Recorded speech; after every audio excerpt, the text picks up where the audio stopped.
அதில் தூரம் என்ன தூரம் இருந்தாலும்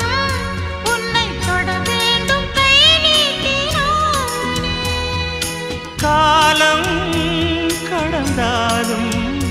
என்றும் புளிக்காது மலை காட்டு